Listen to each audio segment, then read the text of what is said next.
the secret to bartering your business on today's episode. Today's episode is brought to you by FreshBooks. Accounting and bookkeeping mistakes destroy thousands of small businesses every single day. Bookkeeping doesn't have to be hard. Turn to the #1 invoicing software for small businesses. Start for free today at servenomaster.com/FreshBooks. Are you tired of dealing with your boss? Do you feel underpaid and underappreciated? If you want to make it online, fire your boss and start living your retirement dreams now, then you've come to the right place. Welcome to Serve No Master Podcast, where you'll learn how to open new revenue streams and make money while you sleep. Presented live from a tropical island in the South Pacific by best-selling author Jonathan Green. Now, here's your host.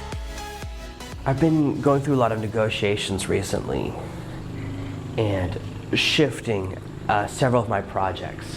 When you're growing your business, there are two key elements that control your net profit, how much you make and what you spend. We've spent a lot of time in previous episodes and in some of my books talking about your primary skills, what you have to offer. And everyone has something, areas of expertise, things you understand or know about or have more knowledge about. And we've talked a great deal about selling those skills, but what about trading them or bartering them? And recently I went through several critical negotiations that gave me a great deal of freedom. Once you begin to have a value, a fixed number for what you charge for different things, for example, I have a pretty solid set of numbers for what I charge for writing a book, a ghostwriting project, writing a product, creating a product for someone, or even for writing a sales letter, whether it's long form or a video sales script. It becomes much easier to barter something when you have a feeling for what it's worth. When we think of bartering, most of us think of trading like a fish for a loaf of bread, but it's hard to know their relative value. Only when you're living in that culture for a long time do you know how easy it is for you to catch a fish versus how difficult it is for you to make a loaf of bread. Sometimes people will have products and services that you want access to, but you can't afford the cash outlay. You're still growing your business, you can't afford to take the money out. One of the things that you can do is approach the business owner and say, hey, I'm really interested in this course. Is there something I can do in exchange for access? And when you're first starting out, sometimes you'll offer reviews or analysis, and that's very valuable. It's a great way to start out. They give a lot of people early access to books or courses in exchange for helping me with those components. It really makes a difference for me to have that covered in advance. To get someone to go through a course for me and check for mistakes. Recently, someone went through the entire early version of Kindle Sniper for me, watching all the videos looking for glitches, and in about 60% of the videos, one word or two words had gotten cut off. For some reason, in the compression, many of the videos had gotten damaged, and when I went through, I caught about a third of the damaged videos, but it turns I missed a bunch. So just having someone go through looking for those specific things, and they sent me with each video the exact moment something was wrong. That's really valuable to me because it would take me a huge amount of time to watch the videos, which are filled with content I know because it's my voice. This is a very basic way you can barter your way into getting access to courses. If you want to go to conferences or you want to meet the people at conferences, you can contact someone running a conference and say, is there a way I could intern or volunteer at this conference? And oftentimes you can volunteer and become the personal assistant from one of the speakers or become one of the primary helpers. Just by offering to help out in certain ways, you can get to attend an entire conference for free and get access to the more elite people. This is another way to barter or skill share as you're working your way up. Maybe there's a service you want to hire. In my case, I'm working with a very expensive company that does Facebook ads, and they're looking to build another part of their business, and they said, would you be interested in writing some books for us rather than paying the monthly fee? And I said, of course. And we came out to a number that actually the ratio of books to months I get for each book I create is almost exactly the same as I would charge if I was doing a flat cash fee. So it's a really good value for both of us, both in what we're getting and in the cash. And we're actually setting up multiple deals, and this is really gonna help me grow my business. And what happens is I can take that money that I would have spent paying them and instead use it for runway, use it for ads budget, which is really where you wanna spend your money when you're running ad campaigns. This means I could spend 3 times as much money as my ad campaigns as I was before. It's wonderful. You might find that you can turn your outs, your expenses, close to zero simply by offering services or things you're already an expert at that aren't difficult for you. Now, to accomplish the exact same thing, I could easily go out and find a new client. I could find more ghostwriting clients, write a book for them, get paid, then use that money to pay this person. We're simply simplifying that process, and it's making life a lot easier. Chasing down clients and seeking clients all the time, it's not a dream come true for me. Yes, I do some ghostwriting. I choose projects that I really love, and I'd rather ghostwrite for people or work on projects for people that I have a good relationship with or that there's a long-term benefit to. I look for other elements as well when I'm taking on projects. And especially after the financial costs of all the medical stuff for my family over the last 2 months, taking care of my wife and all the things that happened in the hospital. If you're on the email list, you know what I'm talking about. That stuff was very expensive and really ate into my buffer. And so now I said, hey, is there a way we can do some type of barter so I can have some breathing room to focus on growing and rebuilding my buffer and just lighten some of the stress on me in the short term. And it's really helping. And we're both excited about it because there's benefits to both sides, and that's how you know you have a good barter. So as you're looking for ways to move forward, once you have that list of skills, the things you have to offer, you can then find people that are interested in that trade. For example, if you're very good at writing sales letters, someone else very good at writing products, one path is partnership, but another path is bartering. You write a sales letter, they make a product. You write a second sales letter, they make a product, and one's yours and one's theirs. They have two side-by-side businesses that are in a friendly relationship. As part of the growth of my business, I've taken on more employees. I now have 4 people that work for me, which is a lot, and they're all working on things that I physically can't do anymore. Because of the problems with my eyes, I have to spend less and less time on the computer, and I have to spend more and more time managing a team. And that means every week the first money goes to staff salary. The first money that comes in has to go to paying them. This is one way of growing your business, and another way is doing skill shares. And sometimes you can do this with an internship program where you're trading labor for knowledge. That's another form of bartering. And sometimes when you're starting out, you can only be the intern, you can't be the mentor. So you really need people to do work for you on things that you stink at. Some people message me all the time. There's a guy in one of my Skype groups for some software that I use, always posting, oh, I'm not good at anything technical. Does someone want to be my new business partner? My business partner left me. Oh, I don't know how to do this. What do I do? And he eventually messaged me directly once and said, oh, will you help me set up something? And I quoted her. I said, look, if you want me to help you, it's going to cost money. I don't do stuff for free. This is what it would cost. And of course, suddenly, it wasn't such an emergency. But if this person was a lot more savvy, I mean, he talks about it like he has a huge business. What he could say is, I have a really big e-commerce store, and I know how to do these things. I know how to find customers. I know how to find amazing products. I know how to get things designed. What I don't know how to do is set up the shopping cart technical stuff. Is there someone who can bridge the gap and do that, and we can do a skill share? I'll help you get more traffic if you'll help me design this little technical stuff. That's a win-win for 2 people. You can be creative. I was just speaking to someone yesterday about negotiating. He's a much better negotiator than me. He was telling me all these different things he's gotten for free and replacements, and how things that they say they'll never do for free, he gets them for free all the time. When things break or when his friends have something that break, they ask him to call support to get it taken care of because he's so good at it. And one of the core philosophies I have about negotiating is you have not because you ask not. When I am asked to promote someone's product, I say, can you give me a higher commission than other people? When I introduce 2 people, I say, can you give me a little taste of the deal for setting it up? All of these little things I only get because I ask. If you introduce 2 people and don't say anything, you might not get that commission. And it's standard to get a taste for setting up a deal in online marketing and business. It's normal. It has a name. It's called Tier 2 or JV brokering. If it was unnormal, if it didn't happen all the time, it wouldn't have a name. When you buy something, if you don't ask, you'd get no extra. When I buy a surfboard or something from across the country, I always say, hey, can you just throw in shipping? And this is for anything I buy online. Sometimes they do and sometimes they don't. It ends up saving me $50 or $100 sometimes. That's nice. You can save a bit of money just by asking. And many people were so afraid of confrontation or seeming like a cheapskate. And in fact, one of my neighbors recently called me a cheapskate Charlie, and I said, I don't think that's a real term in English, but I guess it's a term in his native language. And I said, it's not that I'm cheap, it's that I don't pay extra.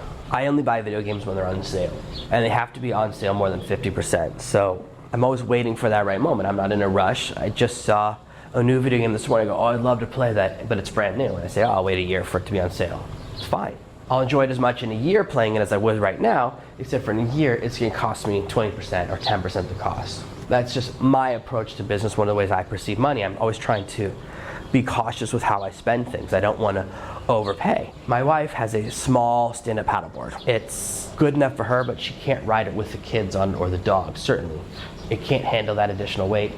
I can't ride it because it's too small for me. I can surf on it, but I can't stand up and paddle on it. And I have surfed on it. It's actually pretty fun to surf on. Recently, the guy who made those is making a new batch, and they cost half the price of an international one, and these are actually pretty good. They're the best domestic boards I've used. And so we set up a deal where we ordered one because it saves money. The experience will be 99% the same, but the cost to us is 50% the cost. It's being efficient. And I got the better pricing by asking. I said, hey, this is what we need. What can you make happen? And we ended up getting about 20% less than the initial number. So asking for deals, asking for percentages off is the first step. It's the first step to negotiating. If you don't ask for more money, they'll never offer it. No one will ever offer you a raise that you don't ask for. In the military, they have automatic promotions for certain times in grade or certain tests you pass, because otherwise there are soldiers who would stay an E1 or an O1 for their entire career because they would never ask for a promotion. Now, their system has a lot more things in place about getting promotions and earning them in different ways, but they know most people won't ask. Most people don't renegotiate. When they go in for a job offer, they don't say anything. They say, what's the salary? And they go, okay, whatever you're offering, I accept it. They see it as a yes, no. This week, we found a house that's for sale. It's a pretty good price.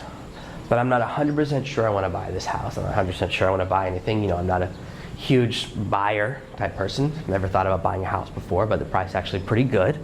And what I said was that we're more interested in like a rent-to-own situation. Like we'd want to rent it for a year or two and then decide to buy it. So we set up a deal now where we have a fixed system. We rent it for 1 or 2 years, and then that money counts towards it if we decide to buy it, and we fix a price now that we think is reasonable. This puts us in a strong position, and it puts the owner in a safe position. He's been trying to sell it for a year. No one's made any offers in the last year. So we know there's not a lot of competition for this house. We're not really worried about it. The owner will then get the benefit of having the steady income from the house, and we get the benefit of, if we decide to buy it, we can. This is a negotiation that we set up simply by asking. So like that actually idea came from my dad. I told my dad, oh, I'd like to rent it before I buy anything. He goes, why don't you set up a deal where that's the deal? And I said, that's genius. And already through our intermediary, they contacted the person's abroad, and the person's interested. So we're moving forward slowly with the negotiations. This way we could live in the house for a year, and if we decide we absolutely love it, yeah, we could move forward and buy it, or we could keep renting it for a while. So we have different options. It allows us to get both of the things I wanted, and this is negotiating, which bartering is a negotiation, right? Where you offer one thing for another, and the next thing we'll enter is the rental price negotiation. The person has moved away permanently, which means the renter is also kind of the caretaker. So when it comes time to price negotiate, I'm sure the person's thinking about raising the price, but in our negotiation I'll say, well, my family's actually going to spend a lot of money on maintenance. We're actually already thinking about putting a pool in the front yard. It's our first thought. We're going to do a couple of things to improve the property, whether we buy it or not. Surely you're not going to ask us to pay full price when we're going to make the house better. My mother, as she went through her career of being a mom, was notorious for improving houses my parents rented. And people always thought that was insane. She would paint it. She goes, well, I'm going to live here for 2 years. I want it to look nice. And she would paint the houses that we rented. She would put up wallpaper, make the place nicer. And eventually she worked her way up, and that's part of the reason my family lived in nice houses when we switched from renting to buying. Stewardship is rewarded. You don't have to feel limited by money. It's not your only currency. I set up barter deals all the time. Now, they don't always come through. Sometimes someone approaches me and they're saying, oh, think about this business model or this and that, and we start talking about Skillshare, and this is usually for someone who's very good. I recently was talking with a very expensive copywriter who has been writing copy for much longer than me and has a much more firm history and career, and he said he was about to go into marketing, and I said, why don't you go through my system? I'll teach you how to do Amazon, how to build that as a business so you can focus on the stuff you love doing, and start building a business instead of going into markets you don't want to do just because you feel like you know how. Then I gave him access to some stuff, and then it's been a week and I haven't heard from him. Now that doesn't mean the deal is going to fail. It most likely means that he watched a couple of videos and decided he wasn't interested in it, or he got distracted by work. The least likely possibility is he's going to go through the entire program and never speak to me again. And if he does, okay. Sometimes you do a negotiation. He's only getting access to some limited stuff. Really the coaching and the one-on-one time with me and the communication with me is the big value. But not every barter or every deal comes out the way you hope. This is why you set up lots of deals and lots of barter things and offer things to people all the time. I love skill shares. I'm not as big fan of partnering on things as I used to be. I tried partnering when I first started this business. It ended in disaster for me. I partner on a lot of projects, but my most successful businesses have always been solo.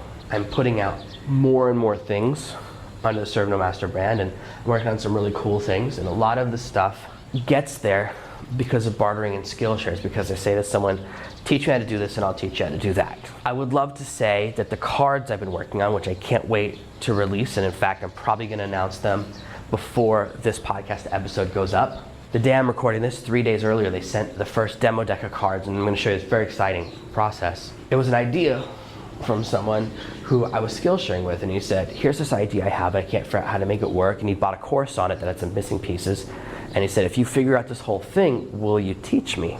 And so I'm actually sending him the first deck of cards to look at and take pictures for me. I live so far away, I don't want them to have to send them internationally, it might not even arrive, it would take extra weeks.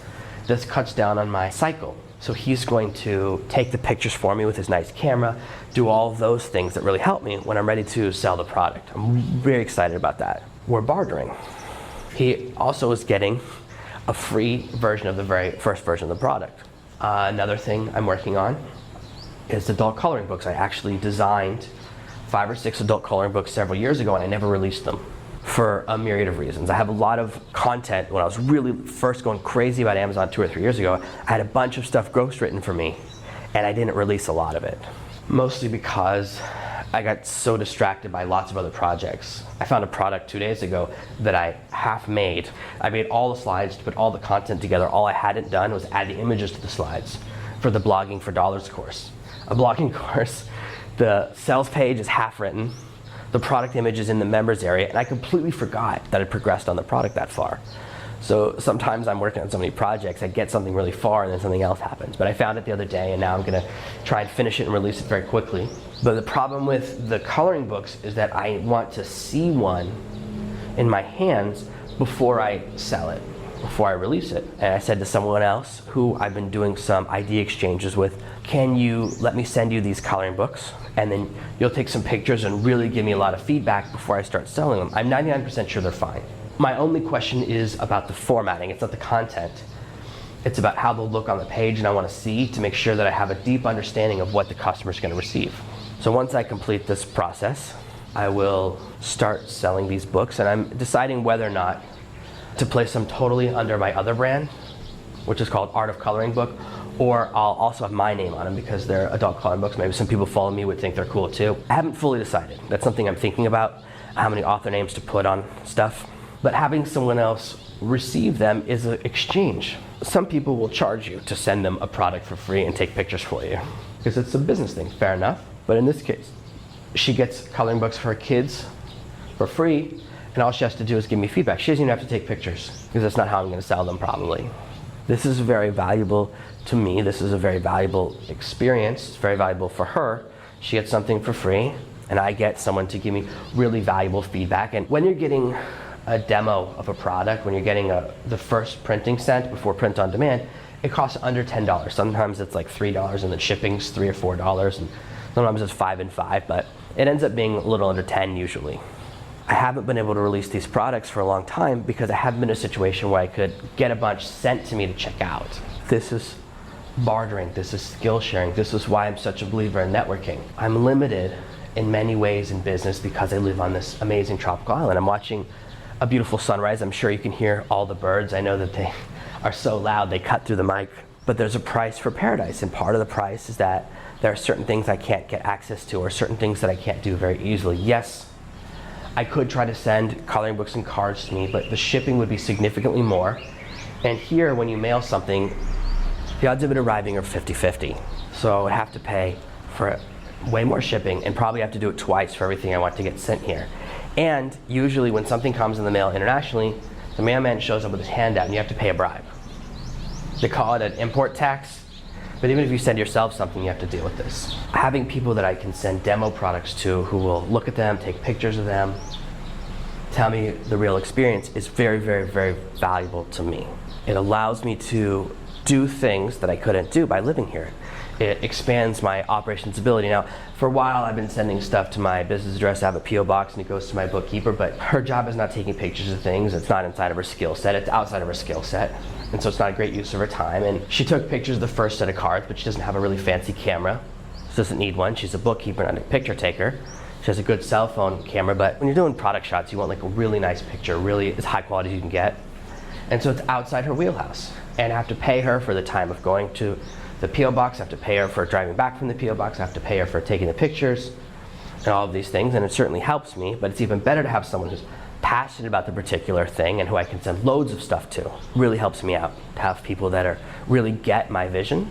And so I've moved from having her do a lot of stuff, because sometimes I feel like I'm putting her out. I don't want to make her drive to the P.O. box, which is far away from where she lives now all the time. She moved from near where she set up the P.O. box to somewhere else, so it's kind of inconvenient for her. So I like having things that I can send to other people and they can really give me their whole experience. It's a lot of value to me.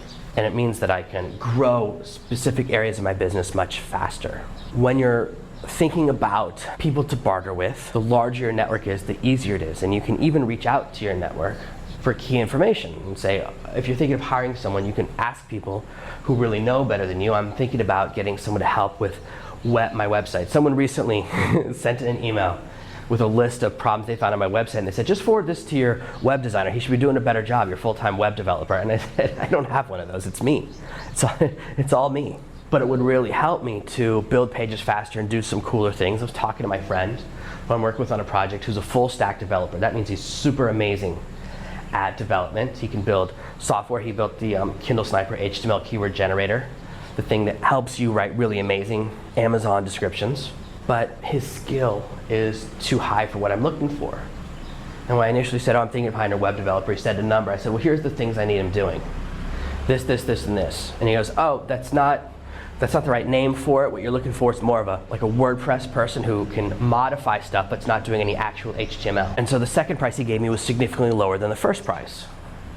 Speaking to an expert and getting that piece of information is going to save me a great deal of money when I'm ready to pull the trigger on hiring another staff person. I'm not really in love with the idea of having a huge staff. I never thought I'd go up to 4 people. I had one person for a long time. That was more than enough. But because of the problems with my eyes and the problems with medical stuff in my family, I have to shift how I spend my time. I need to spend more time taking care of my family when something goes wrong, and I need to be faster. Processes with writing a book before would take me on my own, maybe 2 months, and now with my team, I only have to invest of my own time a single work day. That's a huge return on investment for time. Very valuable to me, and the people I'm working with now, my team is really wonderful. This is gold for me. But knowing how to grow your business, knowing these things, sometimes that's the information you have to barter for. I want you to take a look at your business today in the areas where you feel like you're lacking, where you feel you're behind, and see if there's a way you can accelerate them with barter. This is your assignment. This is a podcast with a bit of an assignment at the end, a little homework. If you're a really good editor and you feel stuck with the actual writing of a book, you can find an author to partner with in different ways. You can say, hey, why don't you help me get better at writing books? Talk me through the process of designing or writing your outlining. Help me with my outlines and I'll help you with your editing. Almost every author in the world would accept that deal. That's a very valuable deal. Yesterday, I can't tell you how long I spent trying to find someone to help me format a coloring book. I finally found someone who offered to do it for a price. And as with everyone I ever find who does formatting, they said, the price is triple. In a coloring book, I can tell you right now, there's a couple of key things. We'll talk about this in a later episode, but the easiest way to do print-on-demand coloring books is through CreateSpace, which is owned by Amazon, and that means the pages are thin. They're just like a regular book's pages, so the last thing you want to do for someone is put images on front and back. So when you're sending in the design, you do coloring page or design page, then blank. And that means the front of the page will be designed, the back of the page will be blank. So if someone likes a drawing they can cut it out and put it on the fridge or something. And these people said, well, we got to bill you for those pages. We had to format them too. And I said, you're telling me I have to pay double for the blank pages? And I got very annoyed. And I researched, and finally, after trying to find someone to barter with, I found a lesson online which told me exactly how to do it. I found this amazing YouTube video from a couple years ago that explained how someone else did it. I made a few tweaks, but it completely solved my problem. I also discovered the reason I was having trouble uploading my file was a browser issue, not a formatting issue. It took me a lot of research, but having someone who already does coloring books and could have told me what to do would have been super valuable for me. It would have really helped me and saved me a great deal of time and an immense amount of frustration. You might be an expert at something that's small, but when someone's looking for that particular thing, it's super valuable. It's very valuable in the moment. Look at your skill sets. Look at ways where you can partner with people or things that you need to know and what you have to offer. And you can find that what you get is in your mind more valuable than what you're giving. That's how you know you have a good deal. And it's a great deal when the other person feels the exact opposite. They feel like they're giving you something that's not worth nearly as much as what they're getting. And when you're both excited and both happy afterwards, that's when you had a great barter exchange and a great trade. So today, look for at least one and even better 3 areas of your business where you can use bartering to accelerate your growth, decrease your monthly spend, cut down on those expenses, or make more money. Give yourself more free time. Look at those areas of how you can grow your business and let me know in the comments below. Thank you for listening to this week's episode of Serve No Master. Make sure you subscribe so you never miss another episode. We'll be back tomorrow with more tips and tactics on how to escape that rat race. Head over to servenomaster.com/podcasts now for your chance to win a free copy of Jonathan's bestseller, Serve No Master. All you have to do is leave a 5-star review of this podcast. See you tomorrow. Thank you for listening to this episode of the Serve No Master podcast. Follow me at facebook.com/serve no master.